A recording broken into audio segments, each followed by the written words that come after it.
Day.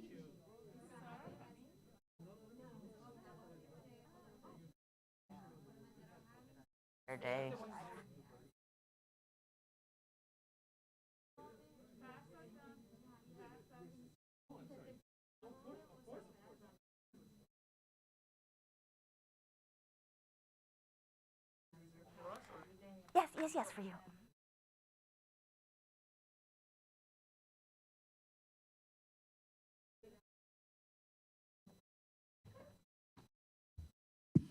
Good evening, everyone. For those of you who are here with us in person, and for all of you who are with us on our Facebook Live and YouTube channels, welcome to Asia Society Museum. My name is Michelle Yun Mapplethorpe, and I'm Vice President for Global Artistic Programs and Director of the Asia Society Museum.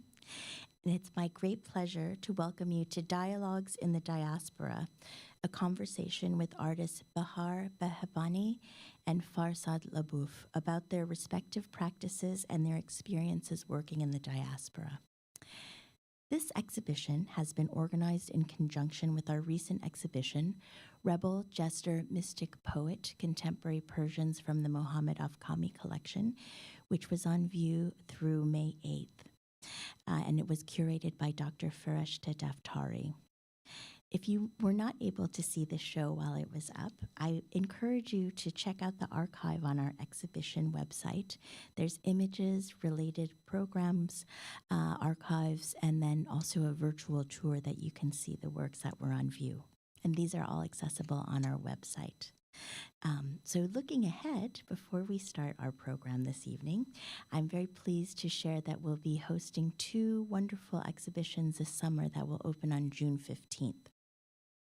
The first exhibition is called Mirror Image, A Transformation of Chinese Identity, which is guest curated by Barbara Pollock, and it presents the work of 7 contemporary artists from mainland China who are all born after the end of the Cultural Revolution in 1976.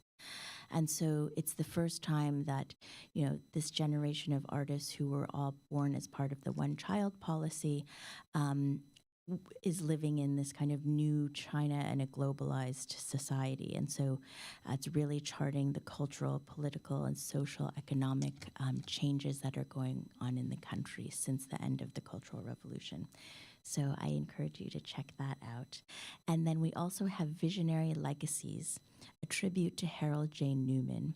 And for those of you who are not familiar, Hal, as we like to call him, Newman was a beloved trustee and great champion of the museum who passed away earlier this year. And he and his wife, Ruth, were instrumental in founding our contemporary art collection in 2007. And we were the wonderful beneficiaries of a number of wonderful acquisitions gifted by them. So this exhibition will be a tribute to Mr. Newman's legacy of building our contemporary collection, his great support of Asian arts and culture. So I hope that you'll be able to see both of these shows. I'd like to take this opportunity also to thank all of you members, both that are here in the building and then many of you who are watching virtually. As you know, the pandemic has made it a very challenging time for institutions, and so your support during this critical and challenging time has been so appreciated, and we couldn't have continued our work without your support. So thank you so much. And for those of you who are not members, I encourage you to get involved. We have a wonderful program of live and virtual events and exhibitions, wonderful performances, and other interdisciplinary initiatives. So please come see what we're all about. So back to the program this evening. So the structure of the program will be that I'll ask the two artists to come and each give a 15-minute presentation about their work. We'll start with Bahar, and then Farsad will come up directly following. And after their presentations conclude, I'll come on the stage to join them for a 45-minute moderated conversation, after which we'll open up the floor to questions from the audience. So for those of you who are joining us virtually, if you would Please submit your questions on whichever platform, Facebook or YouTube.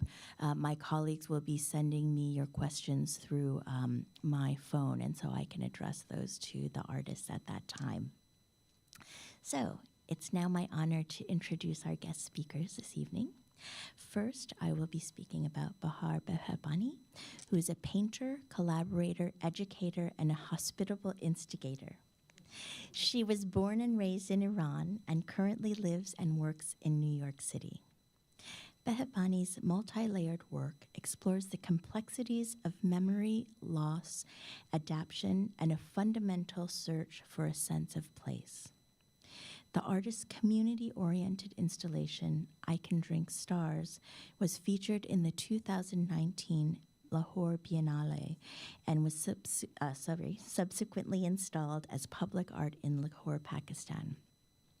Her solo exhibition, Let the Garden Aram Flourish, was presented at the Hood Museum at Dartmouth College in 2017.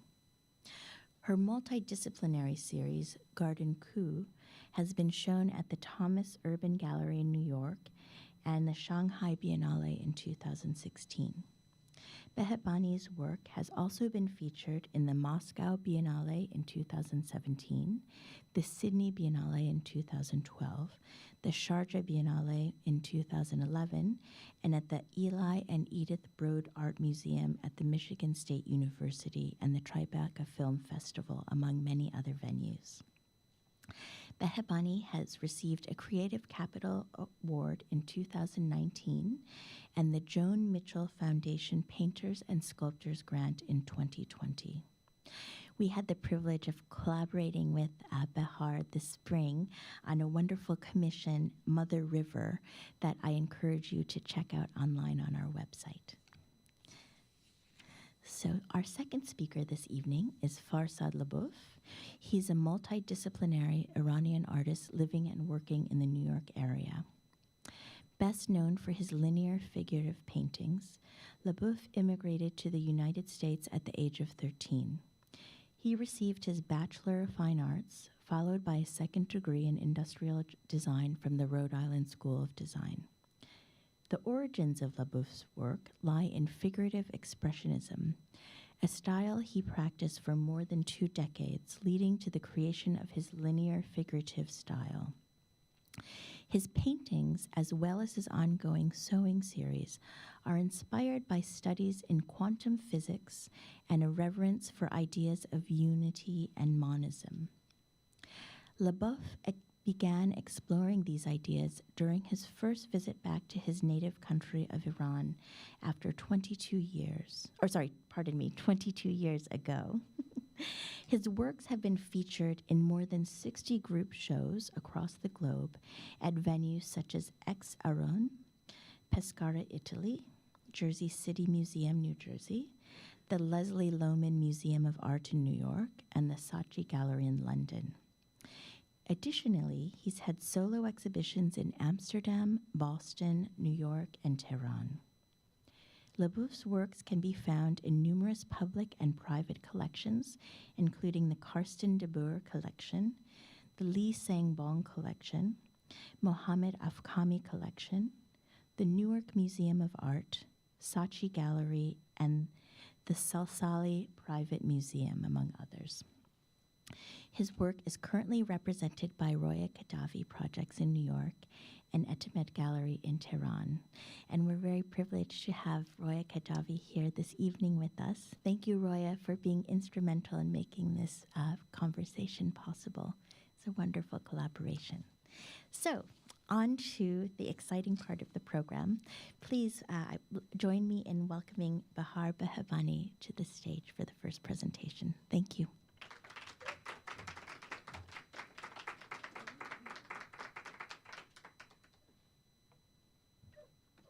Thank you very much. I guess this is a little bit high, maybe. I have here. And I need to put the timer on. And I guess I'm allowed to have my mask off. So let's start it. Thank you so much, Michelle, for the wonderful introduction. Thanks all for coming. This is really exciting to have people in person. It's very intimate and intimidating at the same time. But we're going to go through it. So I was thinking a lot that what should I share today in 15 minutes under the umbrella of dialogues in diaspora, which is a huge theme. So this is me. Sorry, I forgot to bring my stool today. So I hope you see me well. But I have a very multidisciplinary practice. Although I'm trained as a painter, but I do make videos and installations, and recently I do a lot of public art, which I can call them like more community-oriented public art, and I'm hoping like in the next 15 minutes I can talk about why I'm doing what I'm doing and how I'm doing it. And it was actually, I have to thank you and Asia Society and the team that made this opportunity to a little bit think about it and reflect on, like, pause and think about, like, why am I doing these things and how everything started from the beginning. So it's sometimes good to pause on that. So I usually don't show actually any of my old works, but in the process of thinking, who am I that I'm standing here today, and how I really shifted my practice naturally, some of it consciously, some of it subconsciously. It started all here, which, as you may see, I'm upside down. So it was, I think it's like really good to start with this work. It's from 2007. It's the year that I consider it as the year that I actually adopted New York City as a second home, if I can call it. So it's an epoch in my work, in my projects, in part of like who I am. This work was a video, 7 minutes video, and was called Suspended. And I think through that, it started in a very, very personal, people read it as like an autobiography. I absolutely felt upside down. So this is my own backyard back in Tehran. So when I got back in Iran after a couple of years of traveling or staying, I don't call it migrating at that time because it wasn't what I meant to do. So when I got back to my own backyard, which I'm hoping that through this talk I can talk about like the role of the garden in my work as well, and the private place, private garden and public garden as well. I really felt upside down, and I think why not to translate it with my own body. And I did it as a performance work, which actually wasn't for anybody because we don't do these things. At least at that time, we didn't have like an opportunity to have like performance like that. So I just made a film out of it and a series of photographies. So the reason that I'm bringing this, because from there, I can also just fast forward to right now and the thing that I've been doing for the last decades, and it's related very much to gardens and garden imagery and plants and the horticultural lexicon and water system, water infrastructure. And usually they are coming from what I know, which is Persian garden. And for those who are here, mostly I see like Iranian audience here. Persian garden, of course, has got like a very cultural weight, and there is no reason to even talk about it with each other because we live in it, even though we don't have garden, but it's just the way of being. So that's like the cultural aspect of Persian garden. But I also like to talk about it, that why Persian garden, and when we talk about Persian garden, what is important for me. This is a Persian garden aerial view from above. It's in south of Iran, Shazde Kerman. And this is a picture that usually I bring up in my talks, and it's also like I have it in my studio on the wall because it really like makes me grounded. And when we talk about like Persian garden, it's good to know like what geography we're talking about. And when we're talking about Persian garden, we're talking about labor. We're talking about craft. We're talking about a very intricate water system. We're talking about like 600 BC when the first water irrigation actually was made by Iranians and Persians. So we're talking about ancestral wisdom, right? And we're talking about like the whole integrity and dignity that goes through this work to bring water from miles away to make this oasis in the middle of nowhere. We're talking about colonialism relationship. We're talking about Orientalism. We're talking about like land accessibility, water accessibility. When we're talking about Persian garden, we're talking about the relationship of urban and rural relationship. We're talking about, I guess, individual and public health. So when we're talking about Persian garden, it's a geopolitics aspect of it. It's about like who made it romanticized and what it means for Europeans, what it means for Western people, what it means for Americans. And I really like to talk about Persian gardens more than my work because I love to, I actually have like a lot of talks and conferences because I've been formally and informally exploring the idea of Persian gardens as a poetics and politics phenomenon in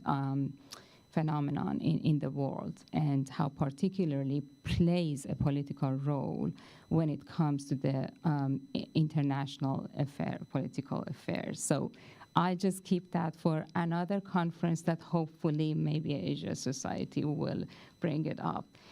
It's also, it's in our miniature painting, it's in our poetry, and it's also, as I said, it's very political, and I can't go with this short time to go like very detailed at how, but this series is Garden Coup.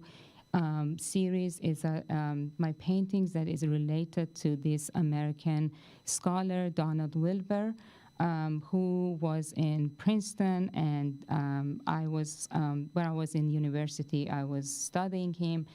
And then here, when I got back to him and just studied, he was the scholar of Persian gardens. So many of us back in Iran even just learn Persian gardens and architectures through him, an American guy, which is ironic. And in 2013, I found out that he was the CIA agent as well. And the Persian garden, actually, it was a cover for his job, which was in CIA. And not only that, but also he was a very important figure in happening of the Iranian coup, 1953 coup, that the Americans and British orchestrated for the nationalizing oil that Mohammad Mossadegh wanted to go through, and they ousted him. So this is the series that I've done. It's a very interdisciplinary piece, and I'm still doing it because it's something that is coming back. It's not the history that is about past. It's just constantly getting himself like as a new thing. The Persian garden is also my mother for me, a root. I remember like once I asked my mom, because I did like a lot of research about like the garden, and I asked my mother, Mom, I have like this exhibition, and I just went through like the research as like a PhD thing. I'm getting crazy. Can you just maybe say something to me, a fact about Persian garden? I wanted to make like something personal, like from like someone from family. And then she said, a fact? I'm like, yeah, you have a fact about Persian garden. And she said, your father was calling me Garden of Eden. Like, perfect. Thank you for this fact. So when she came to America a couple of years ago, she was waiting for her status. It was a Trump's time era.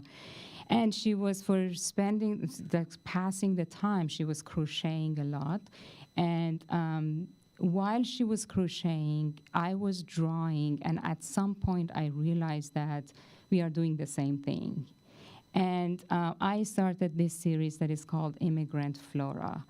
And this is the piece that we made. It's a site-specific installation with my drawing and hair crochet, which I expanded later on, actually last year. I did it in Ursinus College in Pennsylvania. Under the name of Immigrant Flora, I expanded the notion of how our horticultural lexicon, particularly in the West and in America, is really affecting the culture and culture of immigrants.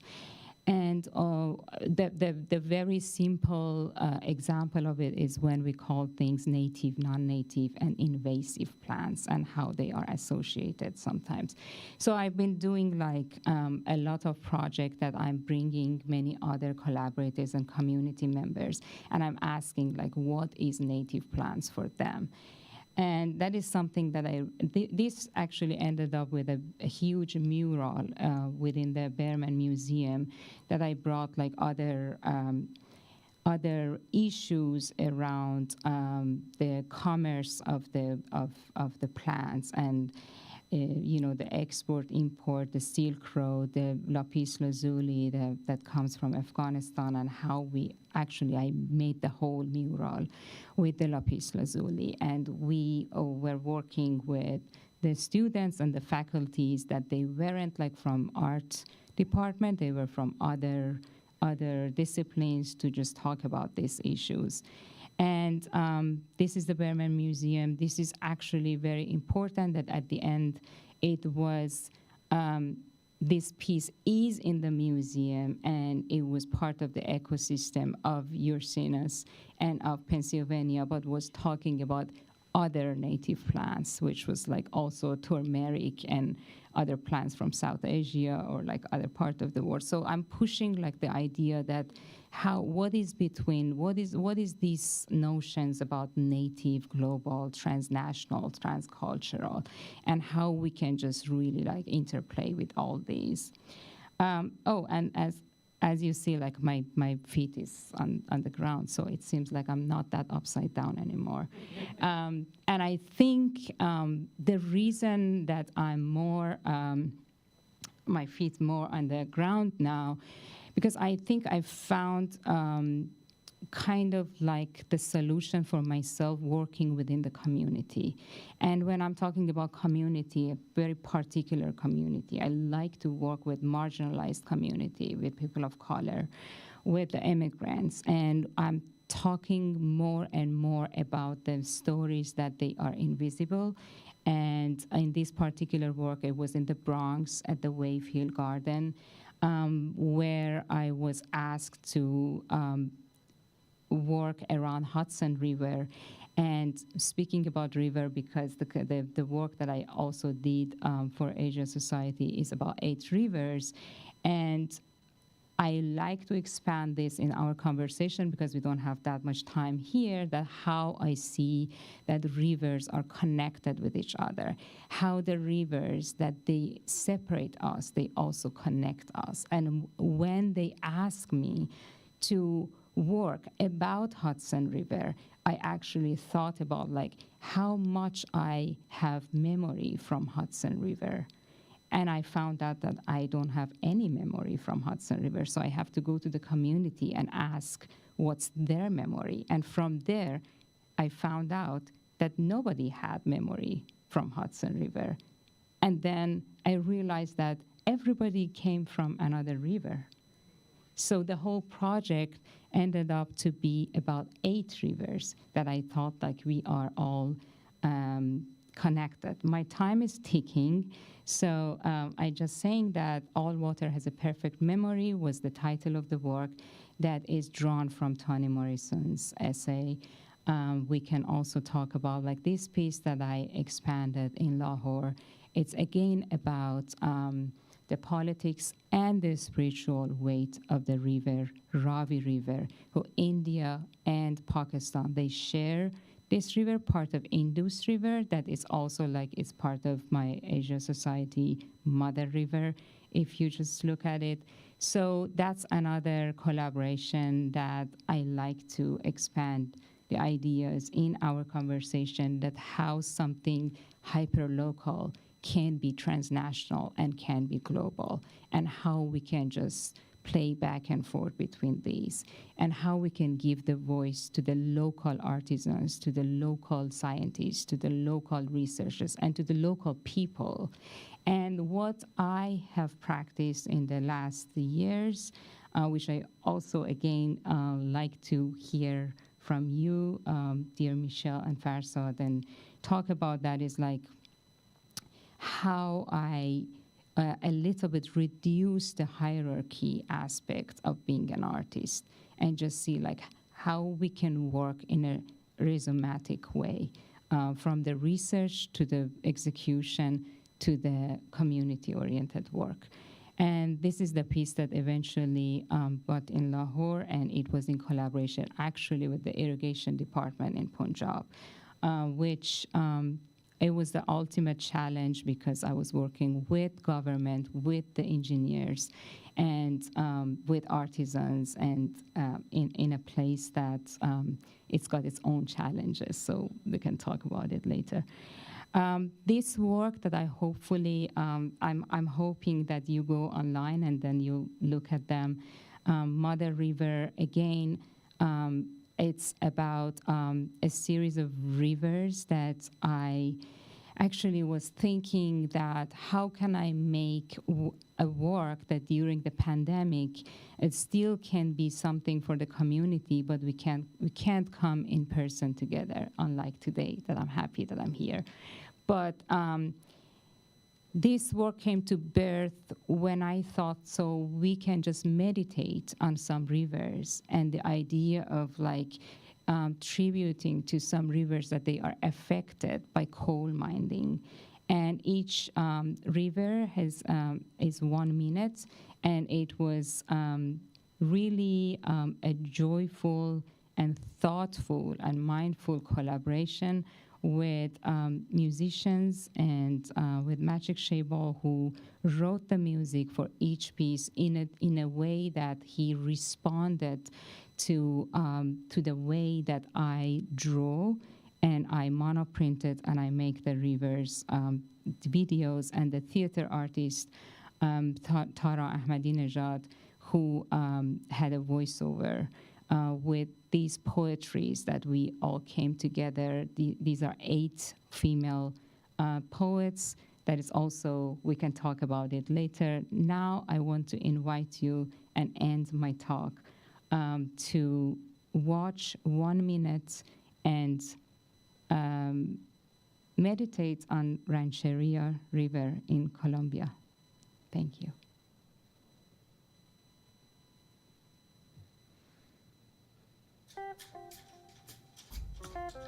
Come in, Rio Rancheria.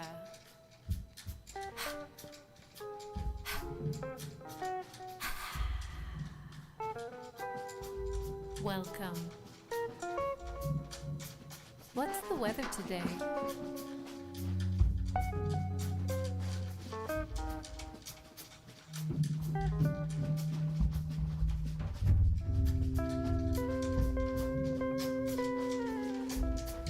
The sea in the night, that part which the lights outside the dome make clear is warm, warmer than the air, and the water becomes something other than water.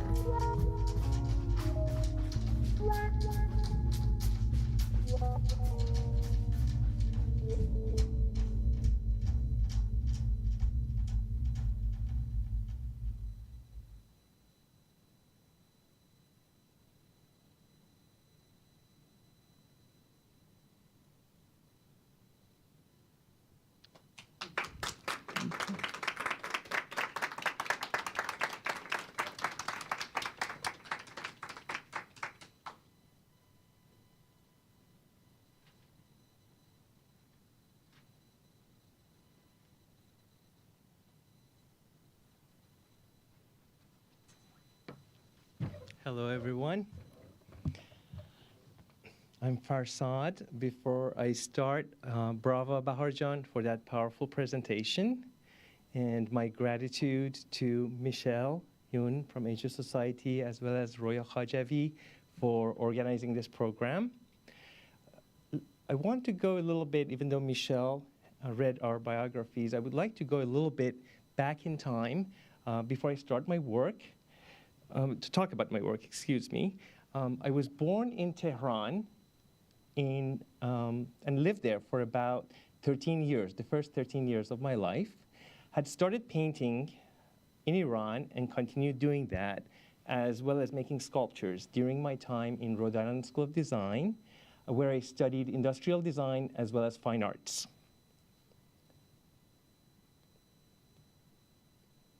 Now, for a period of about 13 years, up until around the year 2000, most of my work was primarily focused on expressionism.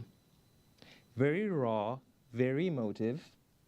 I used art as a method of catharsis and really believed in that style. Produced a volume of about 300 to 350 works, mostly on canvas and paper. However, this sculpture that you see here is made of melted plastic tubes that I had intertwined and painted. It was suspended from the ceiling of a gallery in Boston in '91, where I had one of my first exhibitions in Boston. Because of our time limitations, this is the only image I'm going to show you from that period. The rest of my work is going to start around the year 2000. Now, towards the end of 1990s, several shifts started to occur both in my personal life as well as my work, which have often been very intertwined. I was becoming more and more aware of transience, how our emotions are often, if not always, controlled by our perception. So the idea of contemplation became more important than solely expressing emotions. It's around that time, I was also doing some minor studies in quantum physics, as well as monistic belief systems. So now we go to the year 2000. Excuse me. One of my first trips to Iran. My parents had brought my sister and I to the US in 1979 in the middle of the Iranian Revolution because our education was interrupted. They were hoping we would return soon, but it wasn't for another 17 years. My mother had kept both our bedrooms intact, exactly as we had left it, frozen in time. All the contents in the drawers of my desk, the closet, even the calendar page on the wall were exactly the same. Of course, I was very touched, but I also felt this deep sense of disconnect, if you will. I think it's a sense of disconnect that's born within every immigrant once they return home. They disconnect with the vacuum of time, with the culture that I was raised in versus my native land of Iran.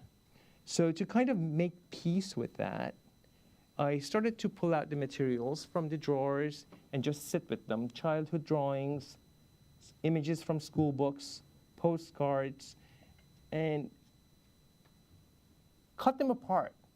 Just cut them apart into pieces, meditate on some of the subjects, and reassemble them through the sewing process.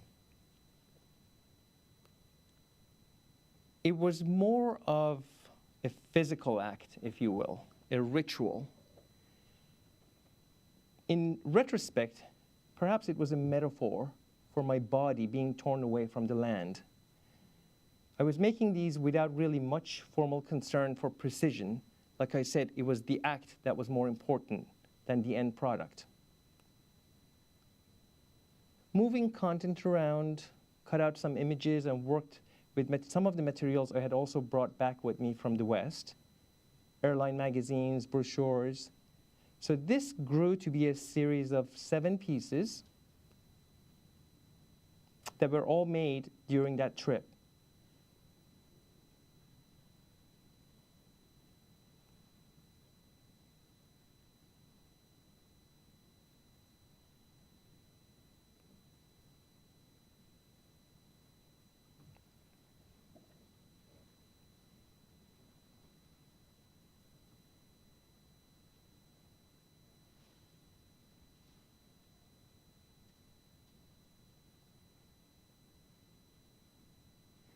Now, returning back to New York, where my studio was, I continued making more of these sewing collages using found images, mostly from magazines.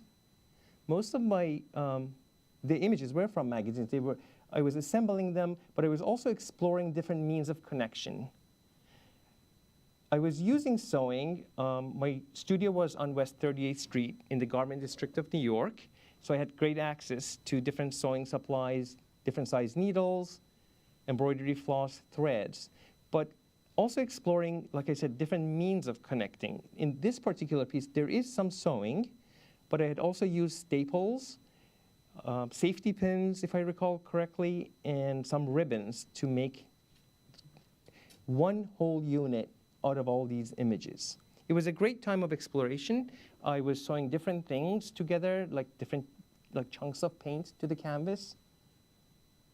This piece is called 38 Feet. I think it's from 2003, if I recall correctly again. I was putting out my trash night after night and observed that it had become like a diary. So I started sewing 38 feet of it together to explore my relationship with time and its passage as a line. It's a detail.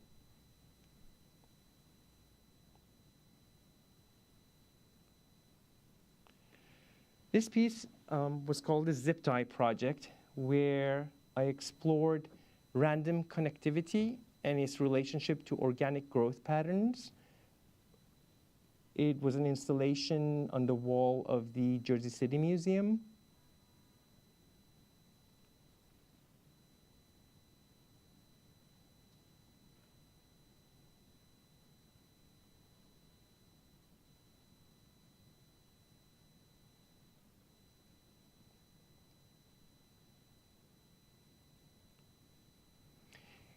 Even worked on a series of weavings as an assembly method. This is from a series of 5 pieces. This particular one is connected through using Band-Aids on the vertical format. I'm not sure if it's very clear from the image, but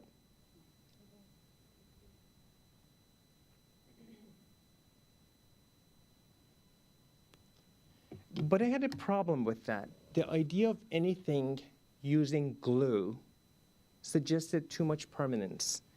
I wanted a liquid process, something that offered transience. So returned to using the needle and the thread and sewing.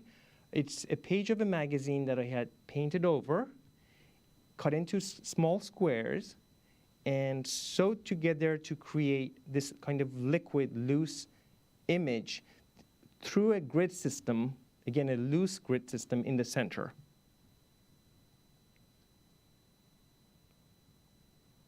At that point, I had been using photography as a means of exploration, photographing different subjects around me, statues, self-portraits. So it was a natural progression to start creating my own source material. First using C prints and sewing them to different, mostly paper backgrounds.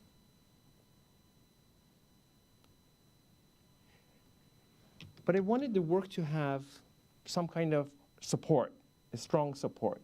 So experimented with connecting the threads to push pins that were attached to a painted plywood background. So basically the image is held together by the force of the pull of the different strings on all edges around the photograph. And then I started connecting them onto stretched canvases that I would paint in advance and experiment with different backgrounds.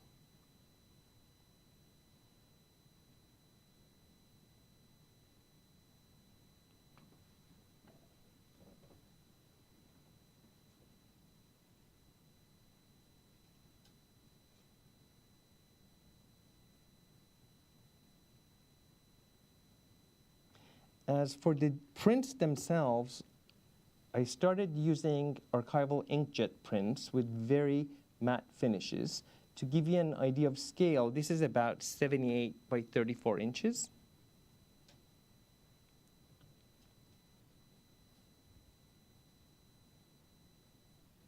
Worked on a series of self-portraits at the same time, exploring issues of identity, imagining and reimagining oneself before the age of selfie.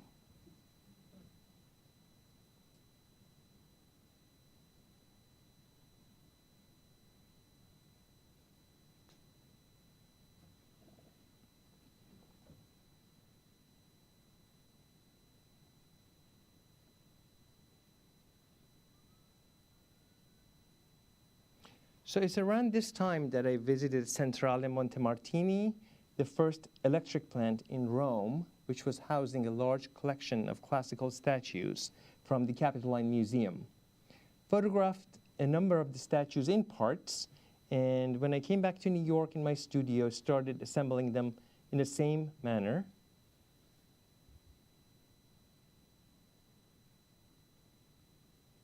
This is Fortunaoish Dei, or the goddess of good fortune.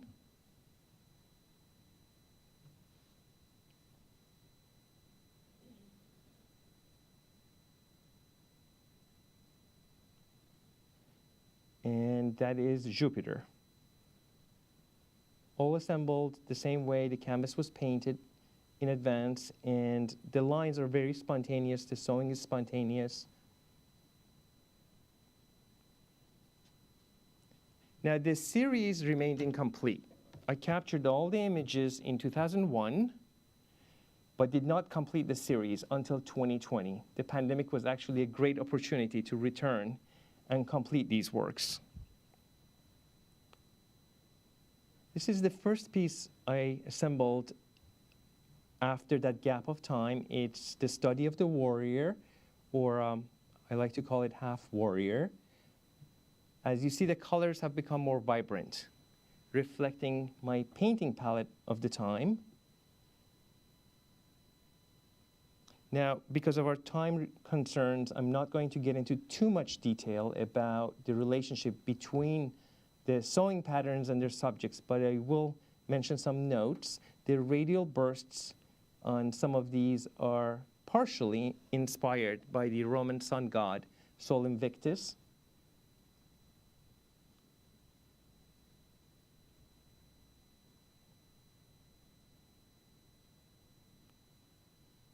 This is a statue of Aristogiton, the tyrannicide who became the preeminent symbol of democracy for the ancient Athenians.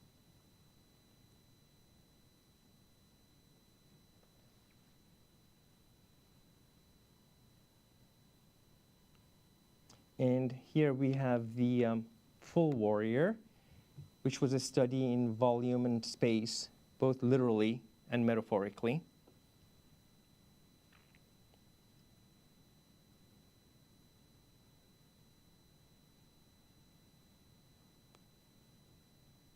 the remains of the statue of Orpheus, the Greek legend, poet, prophet, musician, who was legendary for his music. He charmed all beings, including inanimate objects like stones.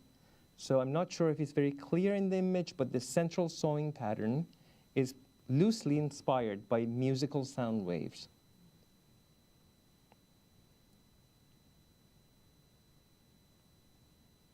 I also photographed a few statues from the former Parish Art Museum's Arboretum, which is now the Southampton Art Center. These are the dancing Naiads, made by American sculptor Walker Hancock.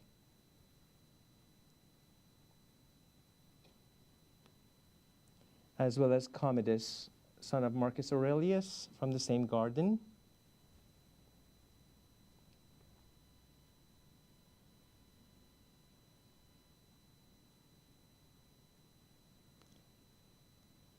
And a portrait of a friend of mine from 2003, Amir. Now, as far as the subject matter, you might have noticed most of the images were of male subjects. In making them, I found a sense of equilibrium using the sewing process, which is often associated with the feminine. Now, quickly on to some notes on paintings. Again, I'm going to start only from the year 2000 and move forward as samples. A lot of these, that was one of the more completed series that I'm showing you. On the paintings, I had to really, like Bahar did, make hard selections just to show samples of the process during the span of 2 decades. So lines had started entering my work as early as 2001, around the same time as their first sewings. I was using them to connect the different areas of the canvas together.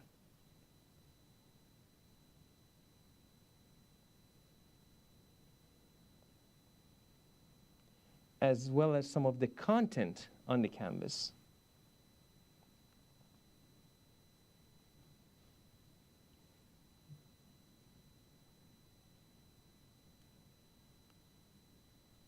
But decided to let go of the grid, to use more fluid lines and create organically layered compositions.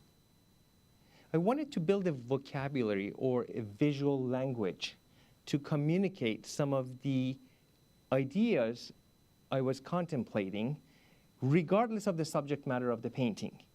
Ideas such as singularity or being in a state of flux. So many, many more lines started entering the painting to connect the different geographies of the surface. This is about 6 feet by 6 feet. It's a series of 3 different paintings. This is only one of them.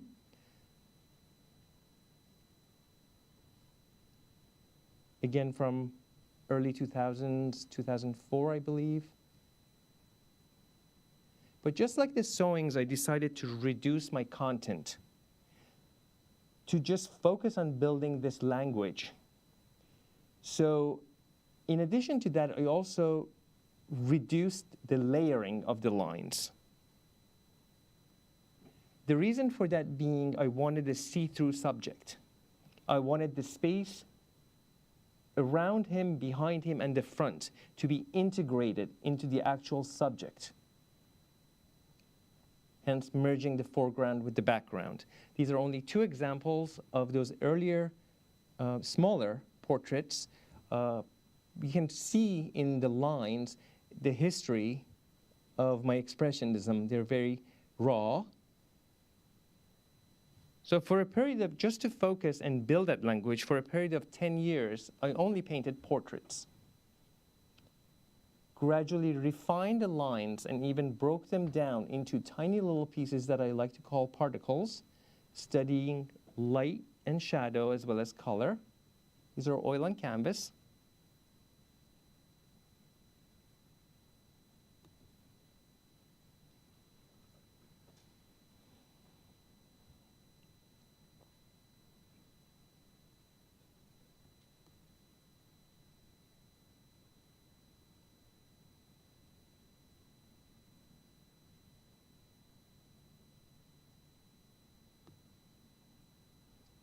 I wanted to create an image that was in a state of flux, somewhere between completion and dissolution, to convey this idea of transience that I talked about earlier.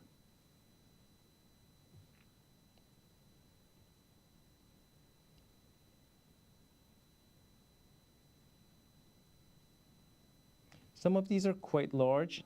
This is about 88 by 112 inches, and they were all oil on canvas.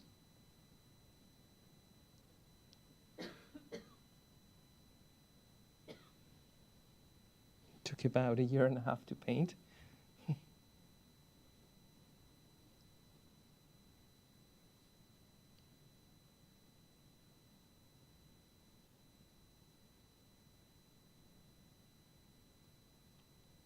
believe this one's 106 by 77 inches.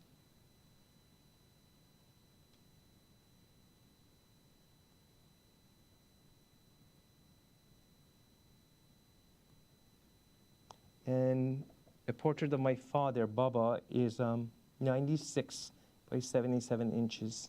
I think the next image will show you a better visual of scale.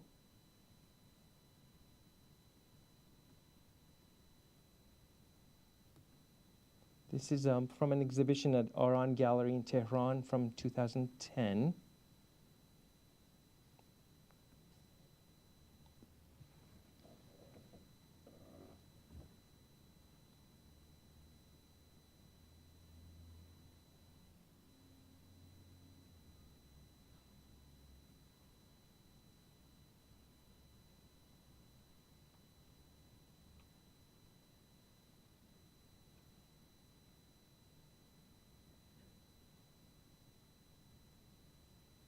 So to 2016, when I started to introduce other content in my work. Of course, we have Kim Jong-un, North Korean leader, in the forefront. There's the outline of his captain in the submarine in between, right behind him. And behind the outline is a figure of Bugs, whose famous line is, "Of course, you know this means war." So as a child growing up in Iran in the 70s, our lives were very much filled with images from the West. Comic strips, films, cartoons. I started to play with some of these childhood mythologies and their influence on building identity, both on a personal level as well as collective level. So of course, here we have modern day deity superhero Batman with an Elizabethan ruff, and his juxtaposed against the outline of a female figure on the left-hand side, extracted from the painter, Iranian master miniature painter Behzad. This became a series, and this is from the same, it's called Of Shireen and Superheroes, #2. She's painted on the right-hand side with very thin lines.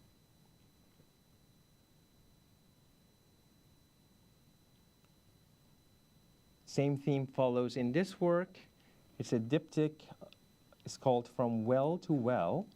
And you have the small silhouette of an oil rig on the lower left-hand side of the left panel. And don't have the English word for it, but for aftabe on the upper right-hand side. In addition to the Western fictional figures, I started using images from the life of one of Iran's real superheroes, Dr. Mossadegh. You have his dissolving portrait on the right-hand side, and the thin lines that you see are extracted from a photograph of his removal from court on the day of his conviction. Same subject continues into this work, focusing on Operation Ajax and his removal from office that Bahar mentioned. And two last works. This is from 2020, when I started to use straight lines to construct some of the figures. It's a self-portrait on a partial map of Iran with masks floating down. And on the lower right-hand side, you have the outline of a Disney figure I grew up with who appears in this last work. All truth is not created equal. Snow White contemplating death of Bluebird in front of BP's mandala. And of note on this particular work is if you blur your eyes, or the more distant you get from the actual work, she becomes real. But the closer you get to the physical painting, the Disney myth falls apart. So thank you.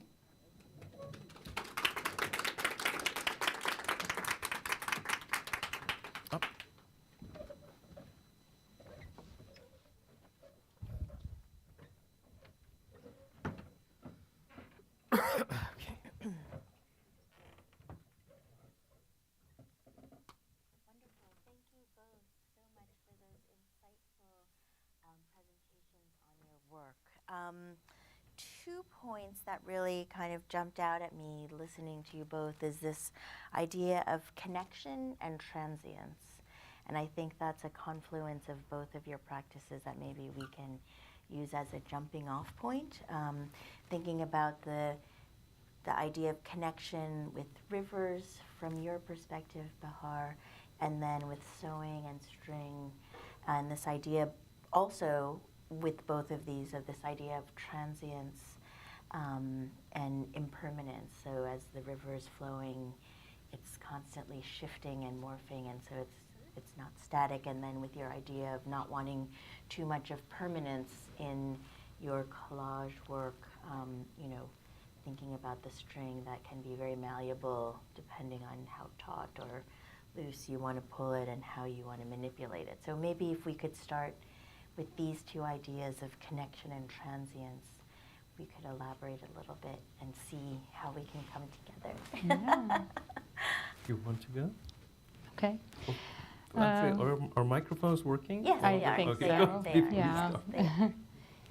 Yeah, it's interesting to think about it. I think for me it's really important to make this kind of sense of kinship with not only the people and the community, but also us and nature, and also other species together. So I'm constantly, I guess, longing for some sort of kinship.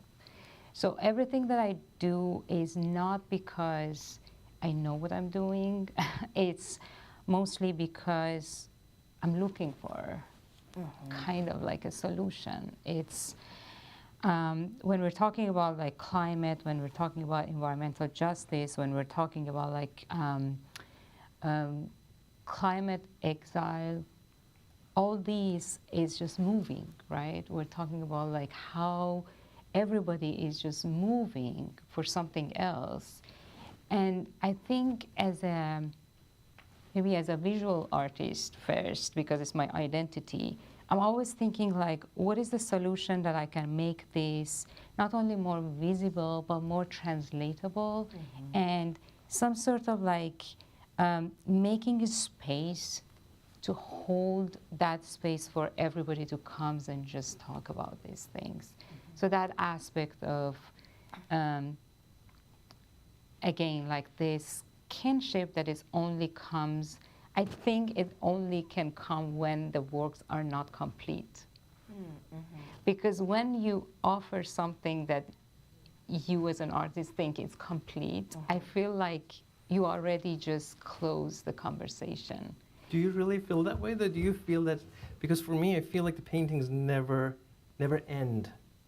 Maybe it's my obsessiveness, but as far as just painting, the process itself, do you feel a finality? I'm curious.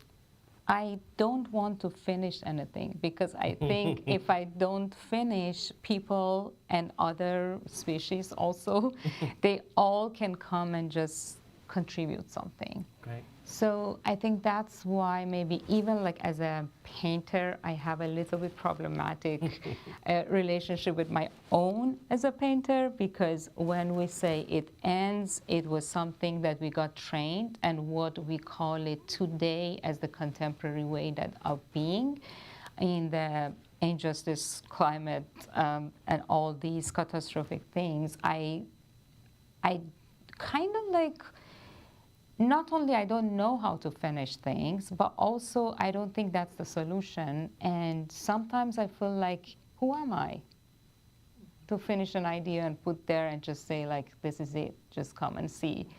So I'm in this transition, and that's why maybe I'm just more and more in a more fluid way of working and collaborating and bringing others to bring their own ideas as well. Yeah.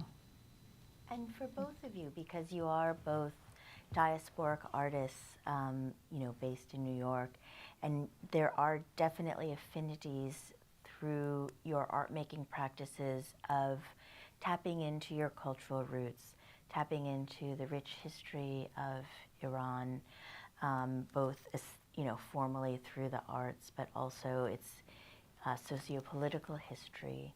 And I wonder if this idea of kind of transience and kind of this wanting to leave things open, and also kind of this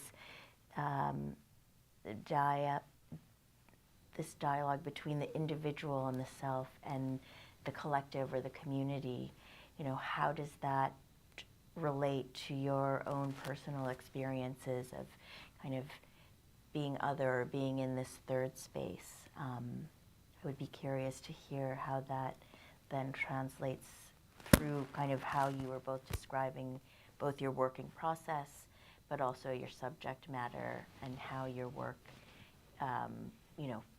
becomes manifest in a visceral way. As far as the shift in the environment, you mean as an immigrant? Is that? Perhaps, yes. I mean, just this idea of kind of being transplanted in a place, whether it's by your design or not. I like that, transplanted. Yes. Gosh. Well, I reflect on that, but also on your earlier points about connection. They're all connected. Yes, I mean, I think it's kind of Yes. interrelated, the two Very much questions. so. I think, I speak for myself, Bahar, please interject, or just being disconnected has probably made me very much aware of connections. It's just we often become conscious of the opposite of what is happening. And that in itself, the investigation, the process of it, and not only the conscious awareness, but the process both in the work and in life, contributes to the work, certainly. Certainly. Just this, for every immigrant, I don't think it's particular, obviously, for us. Sure, of course. I'm not sure if it ever is complete is not the right word, settled. It's just something you live with and you accept and you adapt. Sometimes to survive, and sometimes just naturally, in an organic manner. And it certainly reflects in the work. I was thinking about your work and the gardens, the Persian gardens. I wonder how much of it is about roots and being uprooted. When you were talking about that, it does become very emotional and very personal on so many levels. Well, also this idea of the garden as an oasis, and also thinking about memory as an oasis, right? I mean, that was a connection that I was making between both of your practices, like using this idea, again, thinking on very many different levels. I mean, I loved, Bahar, how you were thinking about the history of gardens, not just as an aesthetic kind of, botanistic, focus, but thinking about the engineering, thinking about what I think you said, ancestral wisdom, right? Thinking about making connections and thinking about different types of being, whether urban or rural or kind of disparity or prosperity, right? And thinking about this idea of an oasis, a physical oasis, but also a mental or emotional, psychological oasis. And then when we were looking at the collages after you returned to your family's house after 22 years, or 22 years ago, sorry, I made that same error. But, you know, after 17 years of being away, you know, having these box of memories, or just having this oasis of your past that your mother just kind of hermetically sealed, you know, in this time capsule. And so just thinking about those as touchstones for not only your artistic practice, but also your spiritual life or, you know, existence, I think is really profound, that I noticed. I think for me is oasis and working with Persian gardens and this idea, and kind of make the Persian garden as a rubric for myself to just talk about like other issues. It just came out of like urgency. Like it, maybe like in 2007 when I showed you in my own backyard, in my own like environmental geography orientation, it was different. I used my body as kind of like a schema to just find this orientation there. But later on, I felt the urgency of talking about these oasis that is actually in the West. It's got like only that kind of relationship with that. And for me, it's just really critical and important to emphasize and explore and learn every day that this is actually the ecological solution that our ancestors, they found it and then we ignored it. And not only ignored it, but also through like many political relationship, it got also invisible or repressed or ruined. Even I don't go through like the how, even like something like the sanctions can just ruin these ancient wisdom of system of water because of the infrastructure goes under the threat, right? So we're not only talking about like a culture of a nation and a culture of a world going under threatened, but also we're not like using this for maybe a solution for the future for the climate, because these Islamic or Persian ecological system, they are the very wise climate-wise, they are important to pay attention, to learn from it, and to see like how we can all come together. Like living in New York, for me, the land of Lenape people, it's also like another aspect of like how we are ignorant about like another giant, big ancestors that they knew how to treat the land and water. And so I think it's a matter of really urgency. Like it's for me, because I know Persian garden, I call it Persian garden, but like through that, I really want to bring other people to just be together and you know, find other solutions for living today. Well, I think that's an interesting segue for both of you. I mean, you know, I think that both of you are using at different points in your practices, you know, very culturally specific points of reference, but using it as a segue or a point of entry into a more universal idea of connection. And I wonder, you know, that's something that we are always mindful of at Asia Society. You know, we are focusing on the, you know, broad region of Asia and also the diaspora, but, you know, and for audiences that are probably most likely not as familiar with those specific cultures or the specificities or nuances.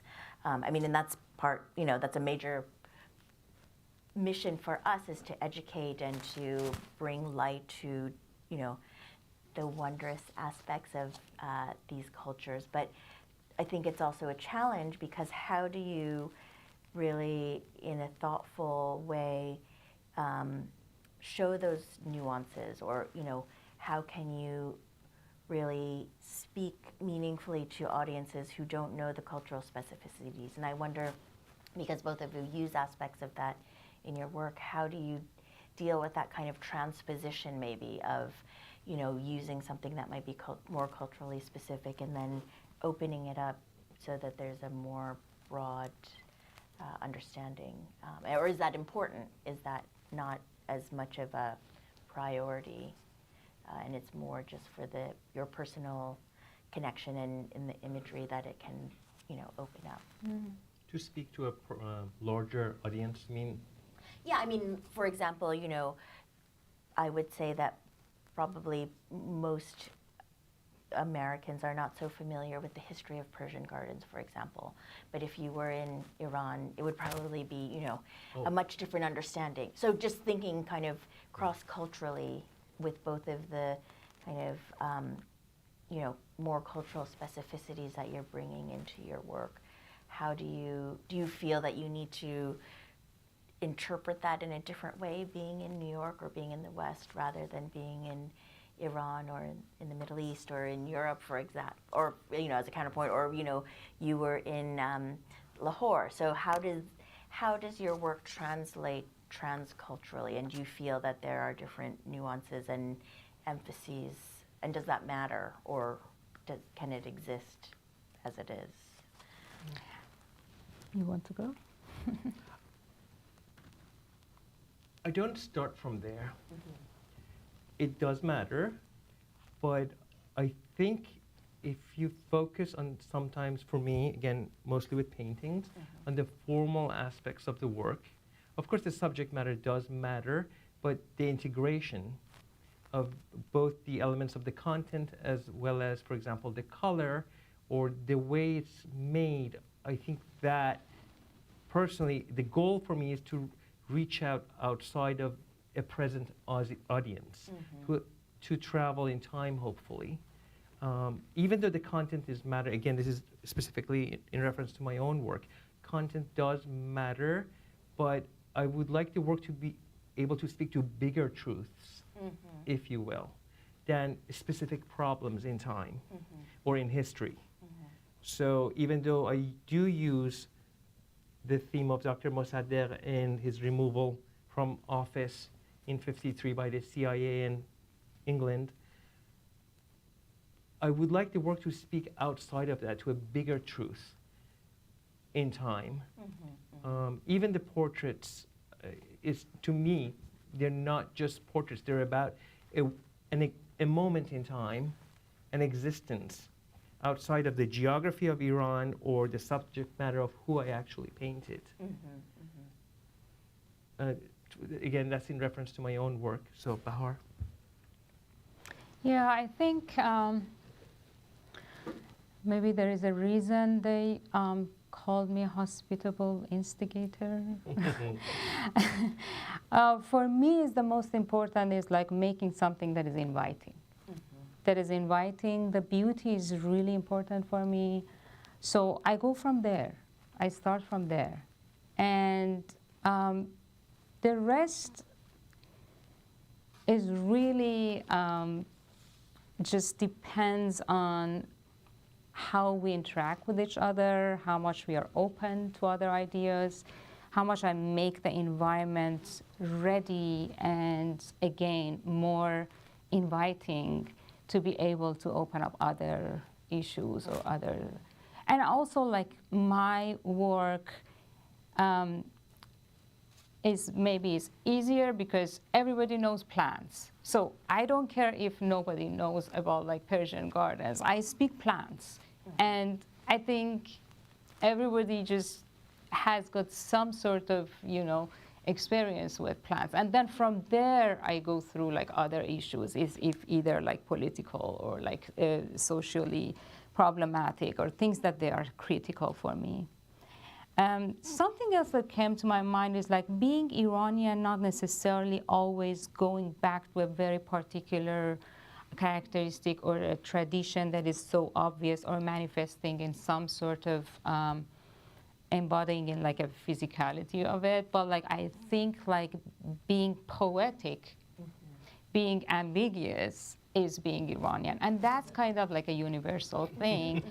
Although my own partner sometimes just say, I don't understand you, what language you speak? Oh, poetry. I'm like, oh yeah, okay. That's just the way that politely he wants to say you don't speak English that I know of. But what I'm saying is like a culture that's embedded in like everything else, the language, the way you think, the way you interact, the way you even move your body, the behavioral, aspect of carrying yourself and water and flower and things. This is poetry. So I think for me it's just like less deliberate than like how I use a color or how I use a form than just like the way I brought up very poetically. So I can't help it, right? So yeah, so sensibility, right? yeah, and I think if again, like for me, I go from beauty, I go from inviting, and then from there, we start a conversation. If it's needed. Do you contribute that to being an artist? Because from what you're saying, I mean, it really resonates, but I contribute that more to my identity as an artist versus being, I mean, we do have a very poetic language, and it's such a shame that it's not being preserved better in time and history. But I'm curious how much of that is you being an artist, how much of it is really being Iranian? And I do ask that question from myself in time, so. I think a little bit difference here for me is because I didn't grow up with this language and because I wasn't brought up in this environment. So I always like have like this sense of like being here but not being here, because I'm living in another language, but I'm thinking in another thing, and I'm being in another environment.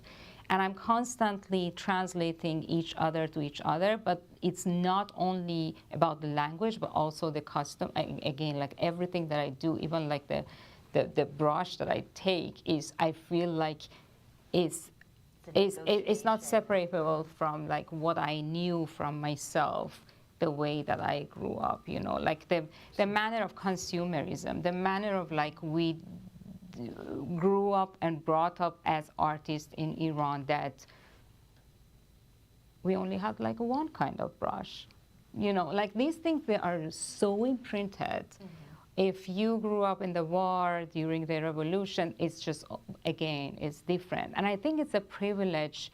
At least I translated this for myself so I don't get like depressed, that this is a privilege that when I'm standing here, again, like exactly it happened to me in the Hudson River example in the Bronx, that I thought, oh, I don't have to really try so hard to see other cultures or other places, geographically, culturally, and physically, because I'm one of those. I'm always from somewhere else, but I'm floating somewhere else. So I'm just between this like super local in my immediate surrounding and somewhere else, which is that poetry, So when I'm just talking about the ecology of Hudson River, of course it's important for me because I live in New York, but then for like sensing it and giving that sense of urgency of climate also, I have to have some sort of memory of that smell of Hudson, which I don't have it, but I have the memory of Karun River. That's how just like I move around. I'm like, okay, so to understand the Hudson River, I have to refer back to my own Karun River, and then let's just ask this Mexican guy that, okay, so maybe, oh yeah, you have like another thing, and then together we make like another language, which is not their language, not my language, not this language, but like it's a hybrid language, which it makes everything interesting for me. Not only my art, which, as I said, these days, it's kind of like a secondary for me to think about, like, this is art, this is what I'm doing. I'm more thinking of like how we can kind of like reduce these hierarchy levels of being what. And I mean, and that seems so liberating. I mean, just it's without boundaries, right? I mean, it's really kind of limitless in that way. we're kind of tired of borders, right? Yes, I think that's really beautiful. Wonderful. Well, we you. have a couple of minutes left. I don't know if there's any questions from the audience. And let me just check and see if we have any questions from... Or we can ask some questions from audience. Sure. Anybody have questions for the artists or thoughts about their work? Well, I would be curious.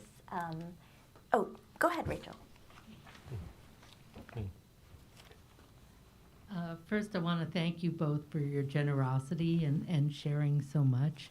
And this wasn't something that you addressed directly, but I'm really curious about the element of science that comes in. You mentioned physics. Yes.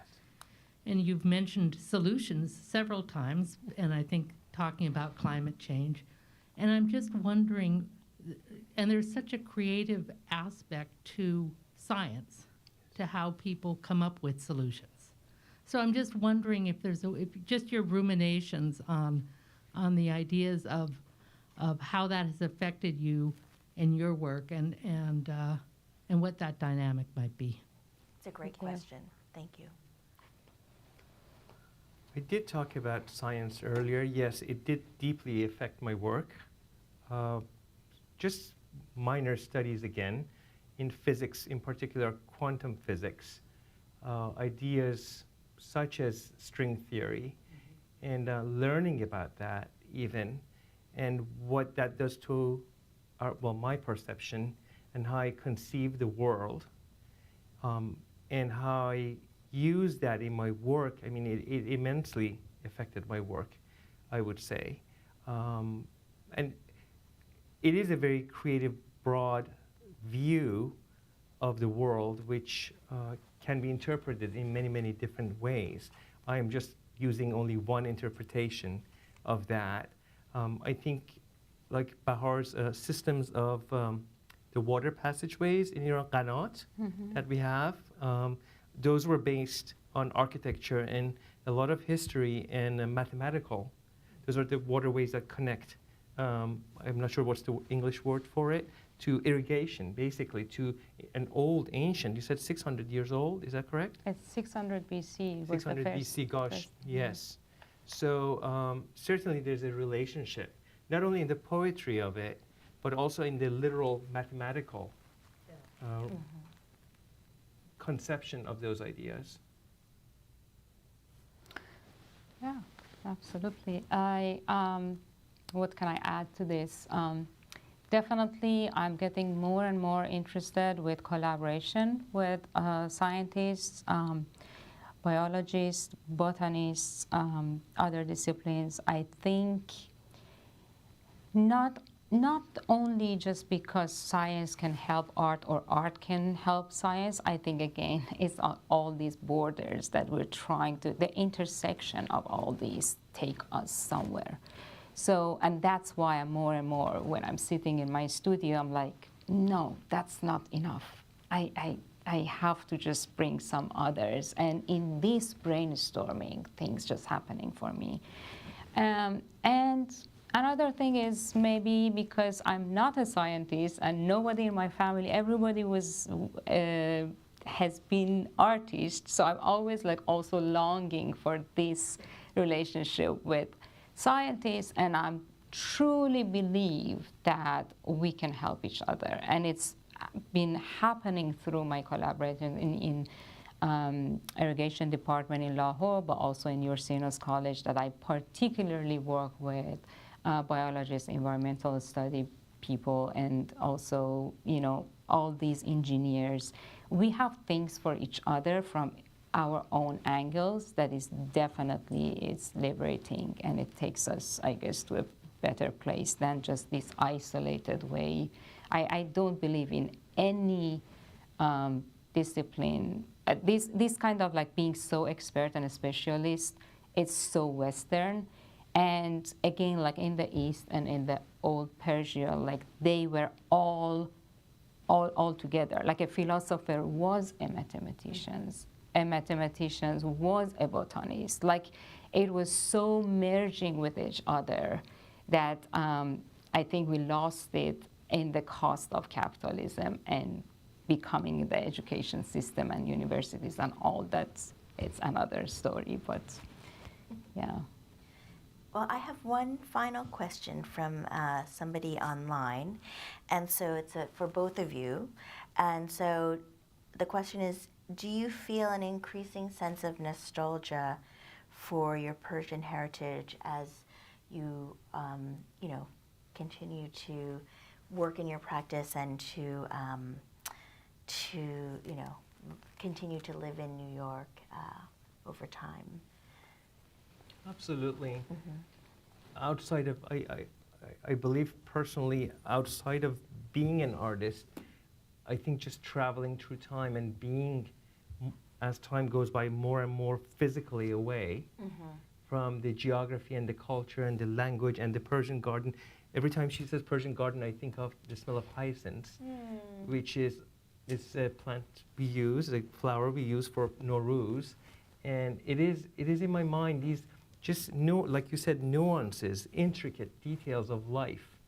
Or what we had, for example, which is not common here, gorgeous sabz, there are just, how do you The green plums, I don't know. Yes, just a taste and different senses that are missing. Of course, I speak again for myself, we are gaining new experiences, but those roots are not necessarily being nourished the same way they were when we were in that environment. So yes, certainly there's a bigger sense of nostalgia, and that reflects in the work. Wonderful. Well, thank you so much to you both for your generosity you. of time. Thank you, Thank Michelle. you. And for sharing your practices. We're very much looking forward to seeing what you do next and to staying in touch. So thank you, all of you who are with us in person today, and all of you who are online. Please come visit us in person at Asia Society. June 15th is our next exhibition. And check out Bahar and Farsad's new works at Roya Khadavi's gallery. Thank you so much. Bye-bye.